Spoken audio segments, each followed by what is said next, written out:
mi ò rẹ̀ wọ̀ máa wú àkọsílẹ̀ àbómi tó pẹ́ lórí sí ìkọ́tòsí mi ò fi gbóòórùn ìkọ́tòsí wúwo ẹyin ìfẹ́ àgbẹ̀kànnìyàn alólùkọ́ yìí kó mi kó lè sin ìsìnkú gbóòórùn ìkọ́tòsí máa wú máa bọ̀ ebi bí mi ìdíwẹ̀ sọ̀rọ̀ ebi bí ó sùn kú ìtọ́mọ̀lẹ́ sọ mi ò pípa ẹ̀ka ọ̀kẹ́ ọ̀pọ̀ Jésù àdájẹ́ gbọ́ ìhàn ìtọ́lẹ̀ káwọ́ ti máa ní tó mi kọ́ yẹ ọ̀wọ́ bẹ́ẹ̀ sísè rẹ̀ ìfẹ́ mi ní ìbùkọ̀ ẹ̀tọ́ sọ láti mọ̀ mi tó nílò kájọ tó lọ́wọ́ mi bí ọ̀là ní wáyé òtó ẹ̀yà gbọ́dọ̀ lé òtó yẹ mi nù ló Jésù kọ́mẹ̀ bọ̀ pé kí mẹ́tọ́ lé sùn Jésù kí sùn wáyé òtó lẹ̀ sàn gbígbọ́ yẹn náà jọ ọmọ ẹgbẹ́ ó sọ́tà ẹ̀ ó náà lẹ́kọ̀ọ́ ló kó ìtàn Jésù mi bí ọ̀là kò wọ́n ẹ̀ sí mẹ́tọ́ ní ìpè ìdásí ìdìbò ẹ̀ nìyẹn mi náà fi gbóòórù kọ́ tó yẹ wúdà tí kọ́ lù wọ́n gbígbọ́ mẹ́rán gbígbọ́ mi tó àní náà ṣe lówó ìlọ́wọ́ iná wà lé òkè ẹ̀tọ́ o Jésù sì kọ́ mi. Amen. Alléluia. Le temps que nous avons devant nous, le temps où nous racheter le temps quand les jours sont mauvais. Tiré d'Éphésiens 5, verset 16. Amen. Ó tàlẹ́ tí mi là sọ wá ló rò pé mi fẹ́ lọ jí ọ bẹ́ẹ̀ ló ń kọ́ mi tán ẹ ló ní lọ́dún mi lò ẹ fẹ́ sílẹ̀ sí ìwé mà ta ẹ tó àtọ́ kí wọ́n fẹ́ tọ́ tán kúrò kó ẹ lọ lólè ẹ lọ bí gbọ́dọ̀ pé lẹ́ tó wà nù ló pé pé mi bí ọ ẹ yàn án. Nous n'avons pas assez de temps, donc l'inter-semaine, tout ce que nous avons fait, je ne vais pas revenir dessus, je vais directement. Ló pé ní sọ́ọ̀sì gbọ́dọ̀ sí ìdìbò ní àgbo tẹ̀ ká náà wà àmọ́ ló fẹ́ ọmọ ìbí ọ ìmọ̀ràn mi wà sọ ló kó ta ẹ lọ tó lọ nígbà tẹ́ nìkan jì. Moi, j'ai pris comme sous-thème ce matin. Kó ta pé ìgbéyàwó lọ sí ìsọ̀nsẹ̀ lọ. Vous, du temps que Dieu vous a donné sur terre, les jours sont mauvais. Èyí náà lọ gbọ́n lé kó ta pé ìgbéyàwó yàgbàjẹ́ nínú mi ti yé. Ní tó gbọ́n adé ní òwe fẹ́lẹ̀ bá òun náà wọlé àdúgbò adíkìlì ọ nẹ̀sán òwe wọn gbọ́n adé. Maintenant, le thème que le national nous a donné, voici le thème qui vous parle de racheter le temps quand les jours sont mauvais. Vous voyez qu'il y a la partie spirituelle et la partie pratique. Et alors, kó ta ìgbà mi tọ́lẹ̀ national sílẹ̀ zero tẹ́lú mi ọ ẹ lọ kó tó ní kúnlẹ̀ tó gbé ilé tó wà wù.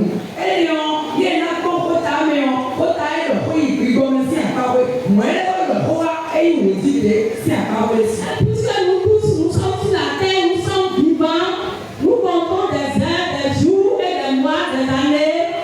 Mọ̀ wá ẹni ẹni kó rẹ̀ àdúgbò adíkìlì wọ́n lò pẹ̀lú ìtàn ẹ̀ ọ mi lò kàn wọlé kàwé lọ́wọ́ lò sẹ́lẹ̀ kàwé wọ́n lò pẹ̀lẹ́ kàwé sùnlẹ̀ kàwé. Et nous faisons même, nous faisons des anniversaires pendant des années, quand les années commencent. Bon, mọ̀ wá ẹni ní àkàtàn ọ́ àlákàtà ló ká sùn wáyé kàwé ọ ọ̀mìnàn lù jìgbé sàn tọ́lẹ̀ pẹ̀lẹ́ lò pẹ̀lẹ́. C'est qui me dit que le thème est pour papa, maman, les enfants, les bébés, même celui qui est encore dans le ventre maternel. Donc, pé lọ mọ̀ wá kó ta ẹ lọ ẹ lọ kó nu papa ẹ lọ kó nu màmá ẹ lọ kó nu bí ẹ lọ kó nu bébé kàkà jẹ dé la tọ́ gbogbo tó jẹ bóyá ẹ lọ àdúgbò yìí fi hàn ẹ lọ kó yẹ. C'est qui est dans le ventre parce que lui aussi vit et on compte encore les mois. Ló bébé lè lò kó mẹ́nu àtinútọ́ yẹ bẹ́ẹ̀ máa tẹ̀tọ̀ tó hàn ẹ gbọ́dọ̀ gbọ́dọ̀ gbọ́dọ̀ wọ́n yẹ tẹ̀tọ̀. Je vais aborder la partie spirituelle. Ìná yìí àpamọ́ ìgbìgbọ́ mi tọ̀ wọ́n. J'ai souligné 3 points là-bas. Ẹni zé kó ta pépé náà tọ̀ bí mi. Premièrement, j'ai souligné la vigilance spirituelle. Ebi lọ àpamọ́ ìgbọ́tọ̀ wọn yìí lọ ń zẹ́ nínú lò ìgbọ́ mi sí àpamọ́ yìí. Racheter le temps quand les jours sont mauvais. J'ai pris la vigilance spirituelle. Donc, nous devons être sobres. Ẹnẹ ẹ lọ àpapọ̀ ìgbọ́tọ̀ lè ní zé ọ lọ́kọ̀ ta lọ tó ọ yìí lọ mi lọ mi mẹ́tọ̀ pé ilé tó wà sọ àpapọ̀ ẹyin ìgbọ́tọ̀ ọ̀hún ẹni lómi ló nánú fèjì Veillez. ó nánú òǹfù. Parce que notre adversaire, le diable, rôde. Donc, un million rougissant. Kẹtọ́ mi tán ètò ìrẹ́lẹ́tọ̀ mi ta ẹ̀rí kirikiri ẹ̀ náà fún mi lọ. Cherchant qui dévorer des pierres, 5 verset 8 nous parle de ça. Ètò ìrẹ́lẹ́tọ̀ mi mẹ́ náà tó fún ọmọ rẹ̀. Deuxième point que j'ai souligné spirituellement,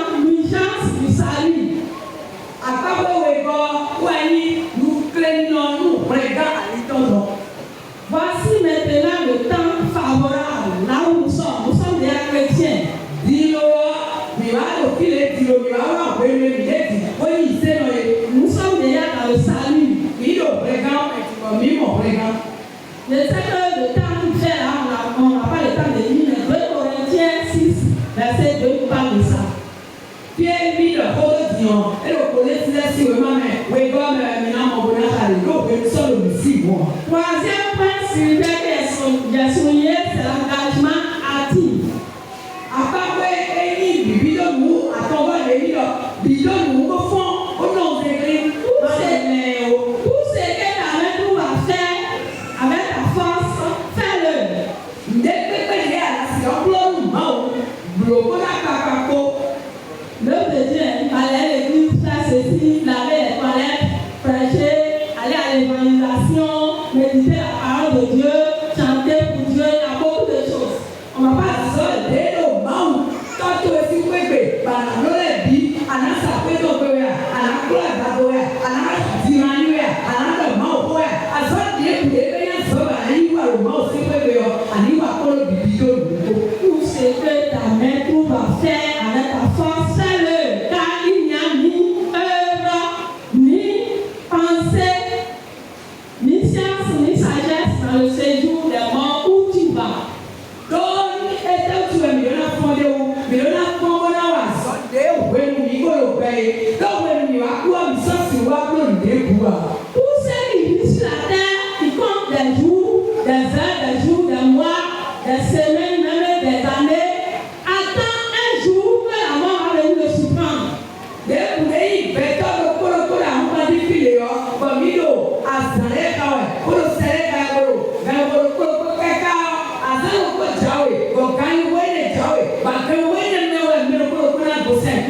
Ça surprend pour les païens, mais nous chrétiens, nous sommes avertis.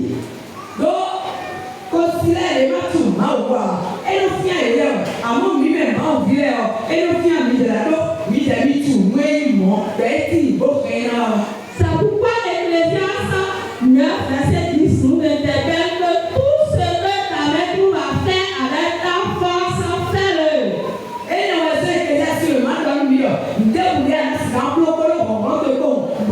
Car il n'y a ni œuvre, ni pensée, ni science, ni sagesse dans le séjour des morts où tu vas.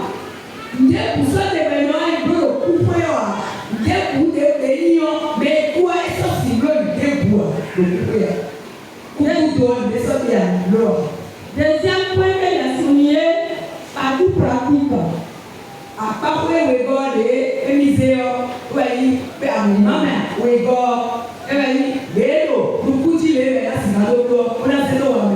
Dans la vie quotidienne, cela se traduit par le choix concret et réfléchi. Et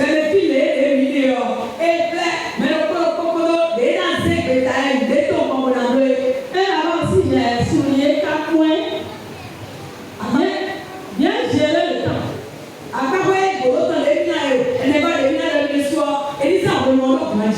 Bien gérer le temps, surtout nous les femmes. Le temps là, enseigne-nous à bien compter nos jours afin que nous appliquions notre cœur à la sagesse. Somme 90, verset 12.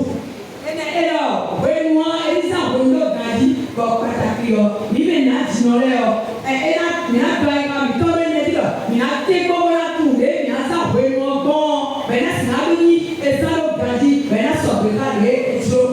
ne savons pas gérer le temps, les gens vont gérer le temps et gagner, et nous allons gérer et perdre.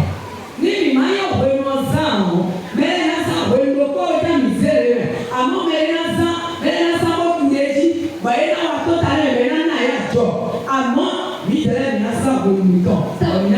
pourquoi des fois, quand nous voyons nos gens, nos sœurs et nos générations avec qui nous avons fréquenté ou bien nous avons vécu avec eux, nous disons que nous étions ensemble, mais elle a évolué.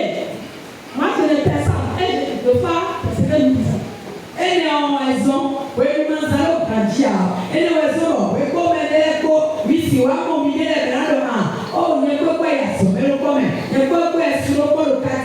Mais à la moyenne, il faut gagner pour l'année. Avant de faire un boulot, Quand on t'avait accouché, on t'a éduqué, tu as refusé l'éducation, et maintenant, la granite est devenue autre chose, car insupportable. Si ce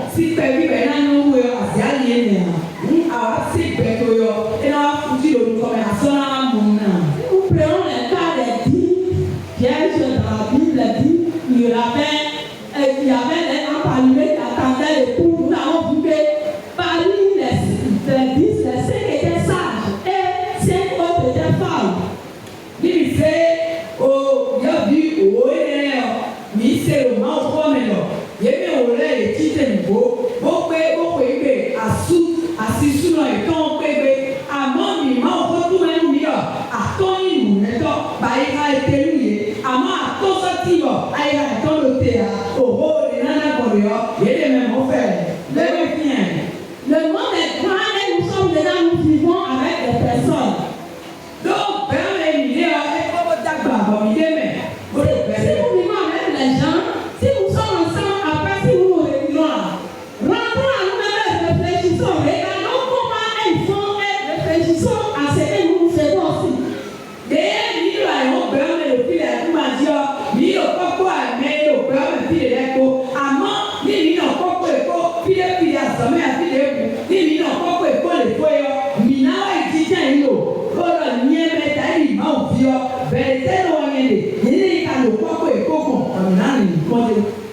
On va sur le point 2 de la pratique. Éviter la programmation. Ne te glorifie pas du lendemain car tu ne sais pas ce qu'un jour peut enfanter. Proverbe 27, verset 1. Dis-moi, il faut proverbe sur ma main. Ma zèbre, il faut nous rouiller, nous soyons déjà, on doit tout le soyons déjà, on va Pour d'autres, c'est ce que d'autres personnes en fait sur ça qu'ils comptent. Donc, oui,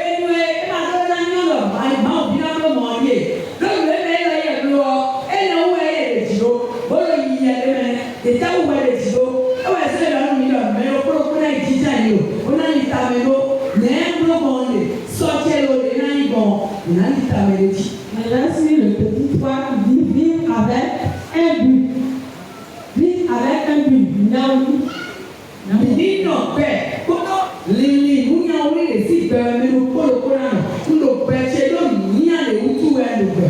Tout ce que vous faites, faites-le de bon cœur, comme pour le Seigneur et non pour les hommes.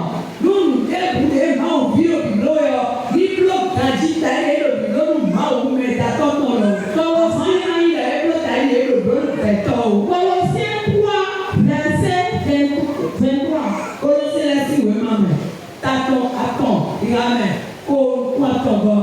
Un jour, le grand pasteur, le pasteur à lui qui nous disait que quelqu'un voulait construire une maison et il a appelé un maçon. Et alors, pasteur, quand le monde m'a remis passer à oui, et le remis le médium est de l'encarrer. Bon, il a, on va pas donner, Il a dit au maçon, tu vas construire, il lui a donné le plan, tout, et il a commencé à acheter les matériaux pour faire le travail. Le maçon a construit, il a mal construit, et il a diminué le ciment, il n'a pas dosé ça, la maison n'était pas bien construite. Et alors, mais il y a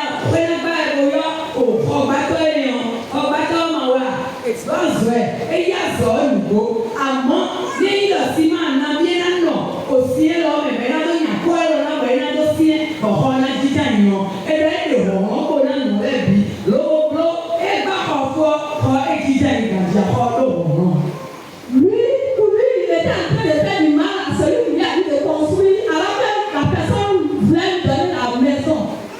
Il considère pour lui-même.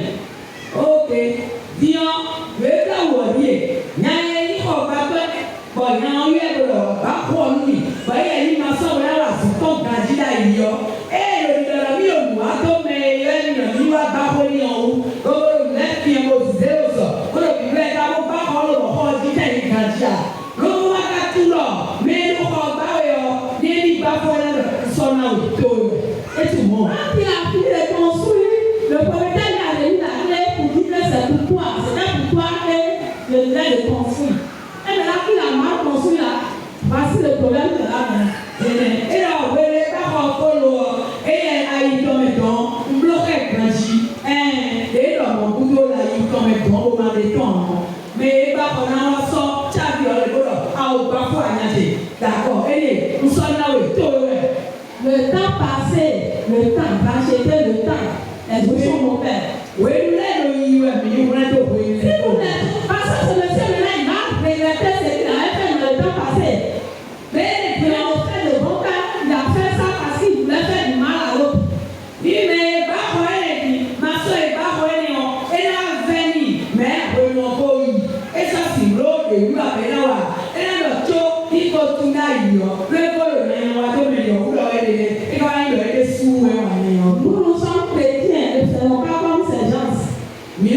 m'a oublié, mais si vous avez tout à lui-même, quand on est dans Si quelqu'un nous confie quelque chose à faisons le bien, ça va nous ouvrir les portes. il est donné, on va le mot aussi pour que Pierre lui a mis un autre grandi. Pour nous aussi, si on nous fait confiance et qu'on nous fait quelque chose, on nous donne quelque chose à faire, faisons bien pour qu'on t'apporte d'autres personnes encore. Ni ewajo, bon, ma aussi bébé, et toi, soirée, mi, voilà, non, puis wa soirée, ma aussi bébé, à fille pour nous, ni quoi ça, wa ça, grandi. On a tout le milieu, on va voir, Léo, à toi, on va nous. Quatrième point, être un témoin.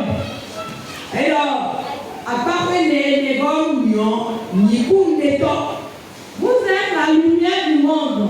mais nous aussi ça, on peut Que entendre. votre lumière luise ainsi devant les hommes. Nous aussi ça, nous tenons ça, ouais, on peut être ici. À l'école des dimanches, nous avons écouté aujourd'hui. Et ouais, ni nous cuitons le sang, ça peut être c'est Nos comportements, voilà, mi-temps. notre manière de vivre entre nous. Ni non même mi-temps, 6 ans, mi-temps, il était tiré. Que nous soyons clairs, des fois même on appelle le vivre avec les chrétiens. Alors que c'est le milieu qui est mieux pour nous. Donc, il était tiré, il s'est resté tiré. Puis il s'est resté tiré, et il a volé. Jusqu'à même nos parents, d'où nous sommes sortis là, de fois quand nous sommes avec eux, nous regardons, nous disons, regardez la ça. Si deux personnes se racontent, ils regardent, ils disent, oh, ils se regardent rien. Ça fait un mot, la chose des choses.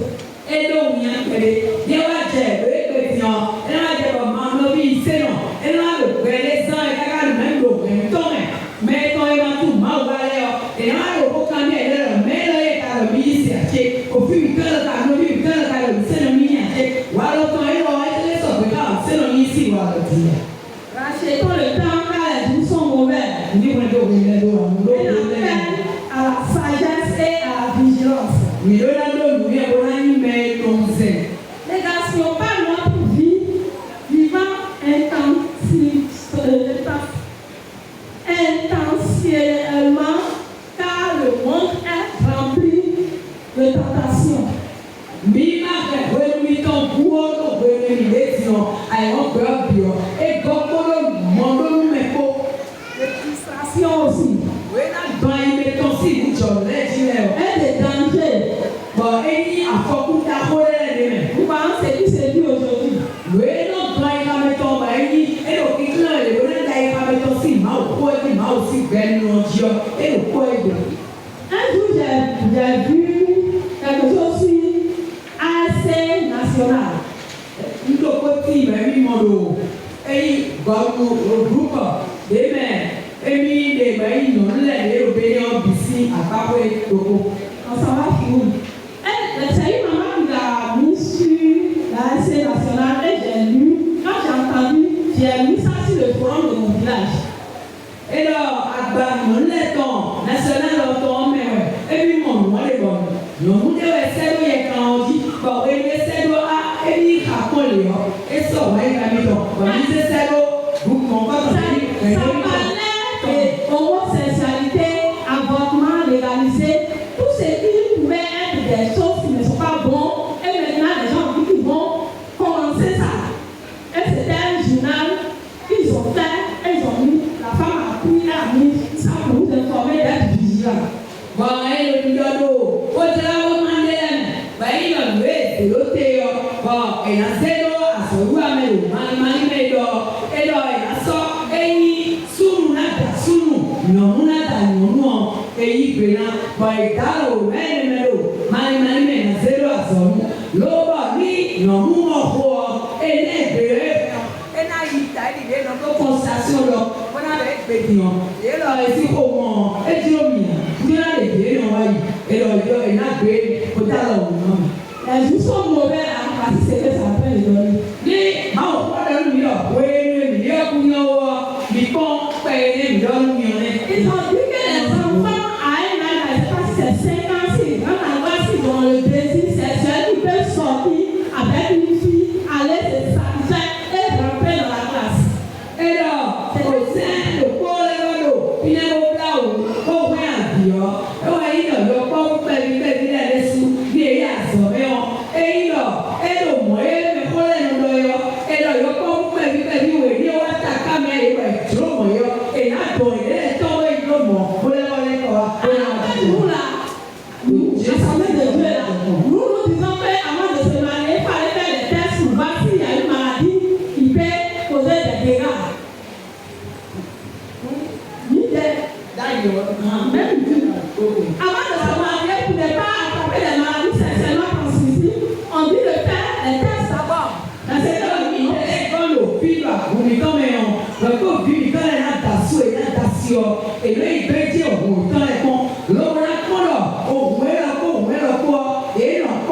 et noir, et au moins l'homme a zopri et terminé, et l'on peut dire le picon, mais comment là il est bon. Et maintenant, si l'enfant va à l'école et puis c'est qui sont en train de dire qu'ils vont voter, et l'enfant fait ça à l'école, il ramasse maladie, il vient là, il va vider ta poche et il va encore mourir.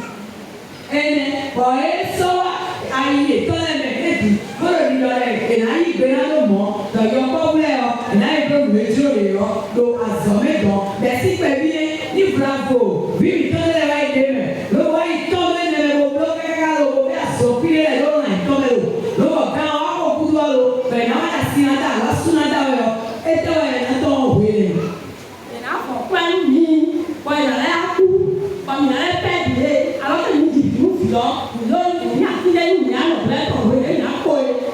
Alléluia. Et nous, c'est à quoi, mais on est dans cette eau, c'est dans la vie, mais quand nous l'avons,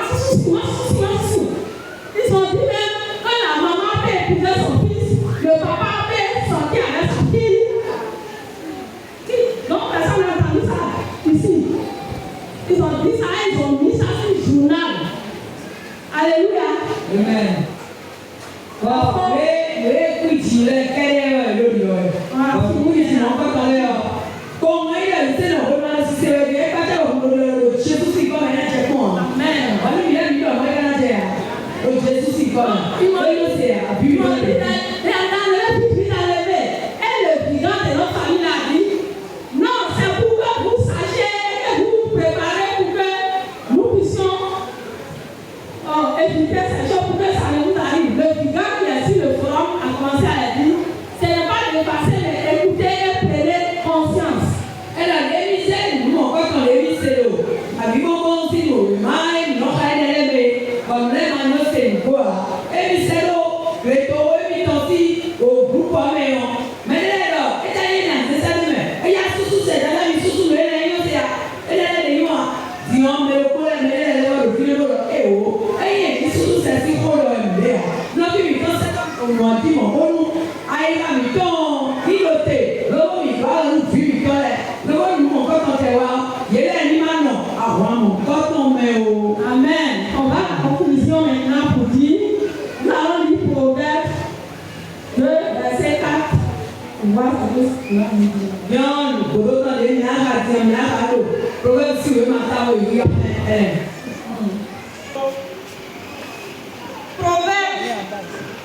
Proverbe 2, verset 4. Si tu la cherches comme l'argent, si tu la poursuis comme un trésor. Amen. 5. Alors tu comprendras la crainte de l'Éternel et tu trouveras la connaissance de Dieu. Amen. Amen.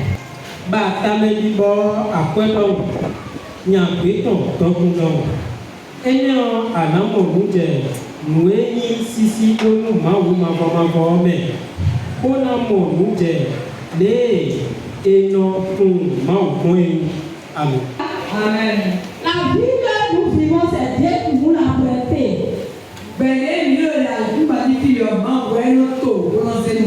Le temps que nous allons vivre là, gérons-le selon la parole de Dieu.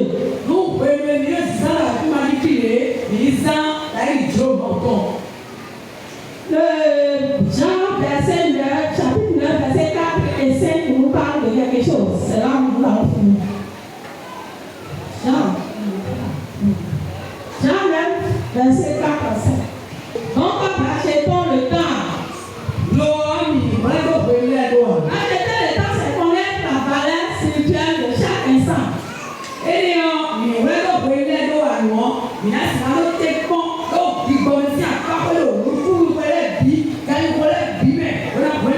de choisir de vivre avec foi, sagesse et amour, même dans un monde difficile.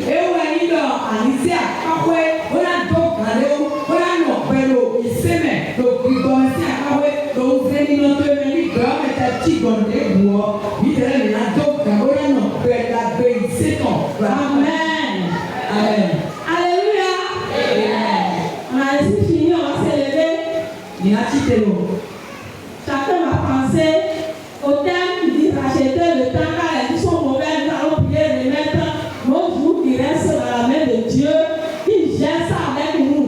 Il a dit que Comme il a rodé. Donc, ma ou rodé, et c'est le thème du wélo, mais on y a. Mais nous voulons donc wélé, donc wélé, il y a un nom. Mais le coup, on a une mouth seal off. Vous priez au nom de Jésus. Il faut bien voir le code Jésus quand même. C'est la place au passage, va répondre. Notre Père, notre Dieu, nous te bénissons, nous te magnifions, nous t'exaltons. Seigneur Tout-Puissant, merci pour le message. Merci parce que tu nous aimes. C'est parce que tu nous aimes que tu nous as rachetés à grand prix. Et encore, Seigneur Dieu, toi tu nous avertis. À travers la célébration de cette journée, Seigneur, tu nous demandes, Seigneur, de racheter le temps, car les jours sont mauvais. Oh, Éternel des armées, nous avons compris beaucoup de choses sur le plan spirituel. Ce que Satan est en train de faire, Éternel des armées, pour détruire l'homme, pour anéantir l'homme, amener l'homme à sa destruction totale. Seigneur Dieu Tout-Puissant, ce qui est caché hier est révélé au grand public aujourd'hui. Seigneur Dieu, l'homosexualité, Seigneur, les pratiques contre nature, Seigneur, tout ce que Satan fait pour détruire les enfants, tout ce que Satan fait pour détruire la jeunesse, tout ce que Satan fait pour précipiter beaucoup en enfer, à travers les réseaux sociaux, d'autres moyens, d'autres canaux qu'il utilise aujourd'hui, Seigneur, pour amener le monde à la dérive. Oh, Éternel des armées, tu nous interpelles maintenant, et tu interpelles ton église, Éternel des armées. Tu nous demandes de racheter le temps. Tu nous demandes d'être le sel de la terre. Tu nous demandes, Éternel des armées, de prêcher ta parole, d'annoncer, Seigneur Dieu, l'évangile, de vivre la foi chrétienne. Oh Père Tout-Puissant, soutiens ton église, soutiens chacun de nous. Donne-nous cette force-là, cette vitalité-là, les ressources dont nous avons besoin pour vivre dans ce monde pervers et méchant. Au nom puissant de Jésus, et que l'ennemi échoue lamentablement. Seigneur, devant cette manigance, qu'il échoue lamentablement au nom puissant de Jésus. Et permet que ton église soit une église phare, l'église qui annonce ta parole, qu'elle soit véritablement le sel pour le monde. Au nom puissant de Jésus. Oh non, Père, te bénissons. Nous te magnifions, nous t'exaltons. Tout ce que Satan fait pour séduire aujourd'hui, pour séduire la jeunesse, pour séduire les hommes, pour séduire les enfants, Seigneur Dieu, à travers tout ce qui est légalisé aujourd'hui. Père, nous détruisons tout ça par le puissant de Jésus. Permets que tes enfants en sortent vainqueurs, en sortent victorieux, au nom puissant de Jésus. Et que chacun de nous puissions attirer les âmes, amener les âmes vers toi et les armées. Seigneur Dieu, te bénissons. Merci encore pour ce message. Reçois toute la gloire. Au nom puissant de Jésus, nous l'avons prié. Amen.